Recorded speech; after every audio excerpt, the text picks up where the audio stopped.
to today's video. I want to talk about two things in this video. First being Garmin Coach using the FR265S and using that to train for the Elizabeth River Run 10K, which I completed last weekend. So I've had this watch since about last April, May. And so I've been wanting to try out this feature for a while to see kind of the pros and cons and compare that to following either a static plan or some self-coaching where you're doing more detailed tailor analysis of your runs and providing updates to that. Some of the similarities to what the Garmin Coach seems to offer. So what is Garmin Coach? It's an adaptive, personalized training plan for running, cycling, or strength training, and they adjust the plan daily based on your performance, recovery, and health metrics, such as VO2 max, heart rate, HRV, sleep quality, training readiness score, stress levels, and a host of other factors and metrics. These key features are then included in a detailed plan that they say is customized by their sports psychologists with goal-specific options. I think this is important to mention that they highlight both completing a race, but then also reaching a specific time, which I did enter a specific time for this race. I was hoping to run under 34 minutes initially, and we'll talk more about that later. So they also offer, as I mentioned, daily adjustments. So after using this from July 28th to September 21st, which was the day of my 10K, I've come up with some pros and cons for using Garmin Coach. So let's talk about the pros first. It gives great detailed workouts that load to your watch and are very easy to follow. It also gives optional strength training. So that's a key component that most athletes aren't knowledgeable of, and that provides something easy that you can just do quickly on your own. Most of them are body weight exercises. They take 15 to 20 minutes. They also do a really good job of balancing aerobic, both low aerobic and high aerobic or threshold tempo runs, and then speed work or anaerobic exercises, factoring those in throughout the course of the week. And I thought they did a really good job with the taper the last 2 to 3 weeks, preparing myself to be as fresh as possible, prioritizing sleep and recovery to be ready for race day. Now, some of the cons. I found a lot of the intervals were shorter than what I was typically used to doing for similar 5K, 10K training. The paces seem to be a little bit on the lighter side, and it seemed to negatively impact you both within the workout and future workouts if you tried to push the pace, if you were feeling better or you feel like you needed to prepare or run faster to prepare yourself for your upcoming race or goal times. I also didn't see any way to suggest a mileage range. So typically I'd been training anywhere from 50 to 60, as much as 70 miles a week over the last year. And this plan just didn't seem to give an option on hitting a certain range as far as time on feet or mileage per week.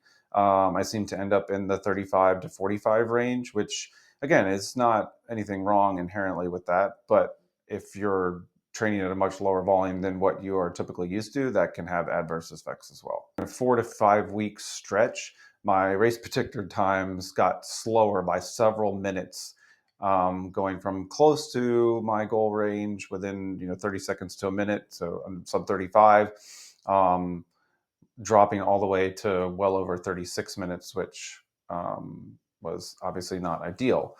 I also saw my threshold estimators drop by about 20 to 30 seconds over the course of this time frame. And I want to highlight, like I said, that I followed this plan to a T. Every day I did the workout that was prescribed, did the pace as prescribed, and just saw my times continually get worse and worse, which can also add a stress component to that as well. You're feeling frustrated, you feel like you're hitting all these times and everything says you're getting slower and slower and slower. So I definitely think there's room for improvement on that. Overall thoughts on Garmin Coach. I think for experienced runners, a lot of these details, the daily exercise, the workouts, the strength training can be accomplished by using a lot of the features that Garmin Coach is using and that are also readily available on the Forerunner, looking at exercise ratio, acute to chronic load, your training readiness scores, your sleep factors, your stress levels, and just kind of knowing your body in general, especially if you've been in a system where you're doing a lot of workouts and stuff on the regular, and working those various systems, the low and the high aerobic that I talked about previously, the anaerobic, on a weekly basis, cycling those in to get towards the optimal range and then trying to push those boundaries a little bit further. I One thing I did personally not like was the daily adjustments. I noticed multiple times during my workout sessions, or during my training plan session, that I would have a workout scheduled. I would check it the night before, and then by the time I wake up the next morning, it would be changed to something easier or totally removed to just an aerobic run. It also removed my two of my long runs on back-to-back weeks, because it was thinking that my metrics, whether my sleep or my HRV or my training readiness, weren't ready to handle that type of load. Um, and that, I think, is just some of the watch not knowing the limitations of, some experienced runners, and, you know, only knowing me for less than a year and me knowing myself running for 30 years. There wasn't anything inherently out of the ordinary during that block. And I think this is really important for someone like me and maybe more experienced runners. When you get to the taper, I do think that's something where I feel like sometimes maybe I overtrain a little bit. But when you're in the build phase, or the peak phase, and you're really trying to maximize workouts and stuff, I think that it just removing workouts because you're a little bit tired, which you should be. You're in the build phase or the peak phase. You're really pushing your body to limits to try and get better, stronger. Take it one step further and kind of do like this hybrid approach. The watch is based on races that you have set in your race calendar. Even if you're not following a specific Garmin Coach plan where you enter a time, a specific race, a goal, etc., that will give you daily suggested workouts, again, based on your exercise ratio and where you are in terms of, how much low and high aerobic you've done recently, how much speed work you've done recently. You can always do that workout or do a modified version of that workout, or do that workout at a faster, harder pace, longer intervals, intensity. So at least gives you some starting point, so you're not totally trying to figure something out on your own. But I think that might be a better option, to kind of give you some more variability to push harder in sessions as you need to, or to bulk up or make tweaks to feel like you're improving your fitness. For the newer runner who's couched to 5K or looking just to get started, I think this does a great job of kind of filling that gap.